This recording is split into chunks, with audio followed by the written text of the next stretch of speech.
If you are looking for a rib-sticking cold weather supper, look no further than this chicken stew with biscuits on top. It's kind of halfway between chicken and dumplings and a pot pie, and it comes courtesy of my dear friend Ben Harrison, who is very kindly using my biscuit recipe from an earlier video.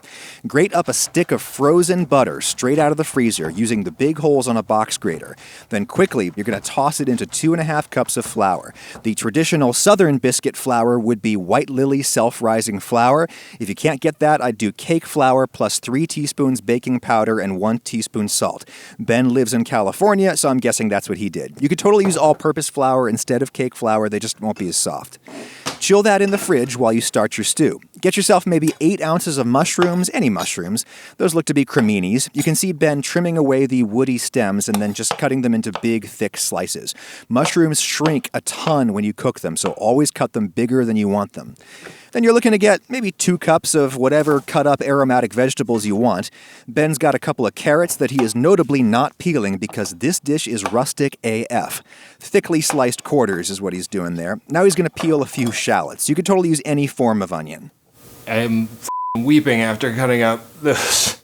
Aw, poor little baby. Why am I dunking on my own friend? Well, 2 reasons. He is irritatingly tall, unlike me, and unlike me, he actually went to film school, which is why his footage here looks irritatingly good compared to mine. Is that not the most California-looking light you've ever seen? Now he's cutting up a bulb of fennel. That's the celery-like vegetable that tastes of licorice, but only mildly so. I freaking love fennel. Even if you don't like that flavor of anise, you really should try fennel bulb. It cooks up really sweet. Get yourself 1/2 pound of bacon and cut it up into big old chunks. You can see Ben there is using a thick cut bacon. That's going to get you really luscious, chewy chunks in the end. Thin sliced bacon would give you these disappointing little crumbles. Hell, use slab bacon if you can get it. Put a big oven-safe pot on like medium-high heat. A Dutch oven was born for a meal like this. Throw your bacon in and get it frying. Get some color on it and get most of the fat melted out. While it's going, prep your chicken. 4 chicken thighs. Poultry is much more expensive where I live. He's got boneless, skinless, which saves you some effort. If you only ever cook with chicken breasts, you've got to give thighs a try in your stews. So much more flavorful, and when they're slow cooked, the texture is just unctuous. Ben is tossing them in flour, a very old-school technique. Out comes the bacon with a slotted spoon so as to leave the fat behind. Then Ben is going to fry them thighs in that there bacon fat, which is one of my favorite sentences I've said lately. That flour is helping him get some golden color on the meat. Later it'll help the sauce adhere to the chicken pieces, and it'll thicken the sauce a little bit. Out it comes. That meat is nowhere near cooked yet, but that's totally fine. He was just browning the outside. Now, at this point, Ben pours off about half of the fat in that pan because he is a nearly 7-foot wee little baby with delicate sensibilities. I'd leave it in, but if you don't want your stew too greasy, dump out some of the fat. Vegetables go in, and they should really quickly release enough water that you can use it to deglaze the pan before the stuff stuck to the bottom starts to burn. Mushrooms go in, and then Ben is scraping in the leaves from a few sprigs of fresh thyme, but use whatever herbs you like, fresh or dry, doesn't matter. Bacon goes in, followed by the chicken, and rather than dirty another cutting board, Ben is just using his kitchen shears to snip the thighs into bite-sized pieces right there in the pan. You could cut them up normal-like before you put them in, or just let them fall apart naturally as they cook, whatever you want to do.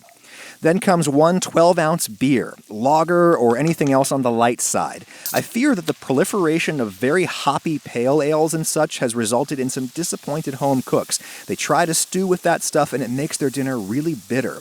Go with a lawnmower beer for this. Or if you don't want to cook with any alcohol at all, might I suggest a lesser quantity of apple juice. You don't want things too sweet. Use apple juice cut with water. And even if you use the beer, you're still going to need some water, enough to make sure everything is covered in liquid. Salt and pepper. Be conservative with your seasoning because this is going to reduce and you can always taste it and add more later. Get it hot, then take the heat down to a simmer and let it keep going uncovered for 30 or 40 minutes until the sauce has reduced and thickened a bit and the chicken is getting nice and soft, during which time you can preheat your oven to 450 Fahrenheit and make your biscuits. Butter and dry ingredients come out of the fridge and in goes a cup of cold buttermilk. Buttermilk gives them an insane yogurty twang. In fact, you could use plain yogurt loosened up with some plain milk. cook. Just barely bring everything together, then pour a ton of flour onto your table, dump everything out, gently mold everything into a blob, and then roughly roll it out to maybe an inch thick.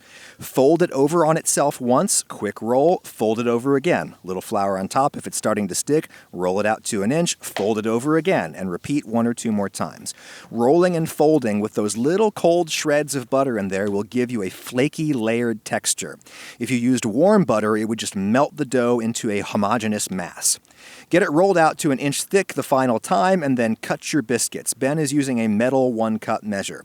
And try to leave as little in the way of scraps as possible. You can gather up the scraps like that, roll them out again, and punch out a few more biscuits, but they won't have the same laminated texture. If your stew isn't ready yet, get those biscuits in the fridge before the butter starts to melt. You could taste your stew for seasoning now. You can see that it's looking reasonably thick and glossy, but it shouldn't look too thick because it's going to cook some more.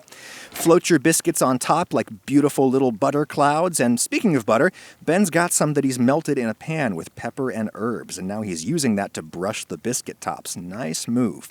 That's going to help the biscuits brown in the oven, which is where the whole pot goes now, 450 Fahrenheit for 20 to 25 minutes, or until the biscuits look done. It's that dry heat that makes this different from chicken and dumplings, which is usually done exclusively on the stovetop, and therefore you don't get that crispy caramelized top there. That is an autumnal delight right there. Pour yourself another beer. That drunk Shimoda pint glass is actually podcast merch. It's an inside joke from The Greatest Generation and The Greatest Discovery, which are very funny and shockingly popular podcasts where Ben and our mutual friend Adam Pranica irreverently review various Star Trek shows. I actually wrote a lot of the music for those podcasts. You should check them out. Links are in the description. You might also consider the podcast Friendly Fire, where Ben and Adam sit at the feet of aging indie rock icon John Roderick and they all talk about war movies. I feel there'd be a big overlap between people who'd like that podcast and people who'd like this stew. Not sure why, but I'm pretty sure that's a true thing that I just said. Thanks, Ben, for the recipe, and stop being so tall.